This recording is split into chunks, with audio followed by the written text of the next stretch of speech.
Oh, I don't understand this. All I want to do is publish a paper, and it is so confusing. Why is nothing ever simple? Well, I've managed to publish papers in the past. Here, let me have a look. Okay, I've got all these options. Do I want to make it open access? Can I make it open access? I have to pay to make it open access, but who pays? I can apply a license if I want to. What's a license? What does it do? Do I have to apply for a license? Am I even choosing the right journal? I have a choice, but look, this one here says I have to pay to publish. What if I have no money? Where do I start? Um, okay, well, so with the journal choices, no, you've lost me.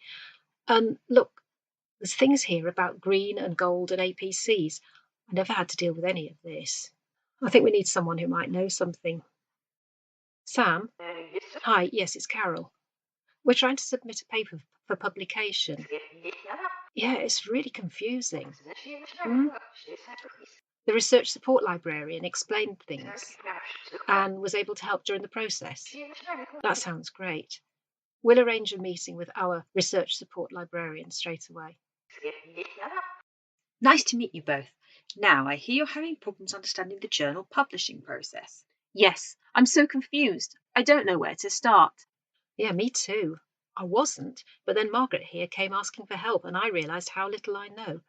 So I'm here for some explanations too. Okay, so I think it might be easiest if we start at the beginning and give the whole thing some context. There are two main routes to publication.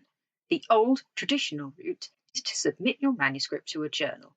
It then goes through the peer review process and, if accepted, the author is asked to assign their copyright to the publisher.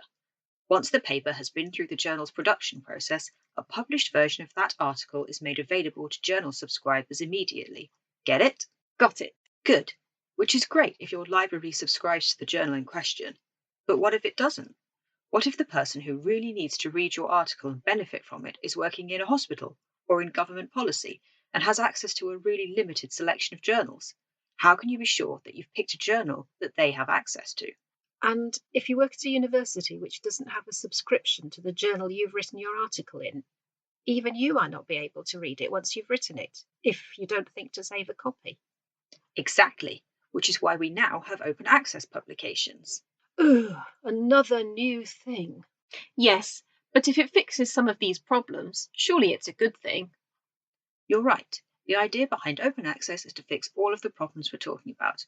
You're also right. The detail of it can get complicated, but that's why I'm here.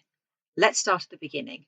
A basic definition of open access is that it is the immediate, online, free availability of research outputs without the restrictions on use commonly imposed by publisher copyright agreements.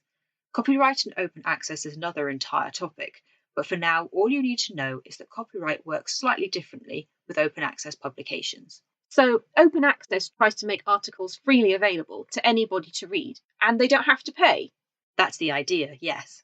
Okay, I can see the point. It still sounds complicated though. The details of it can be, but let's think about why we have open access first. We've already talked about how open access allows people who wouldn't normally be able to access your work to see it. This could include policymakers, NHS practitioners, the general public. And maybe people in developing countries who can't afford access to all the journals? That's right. So, if all these additional people are seeing my work, might that affect my citation rates? It's possible, yes. There have been some studies done which show this does happen. One other thing to say about publishing open access is that many funders require it.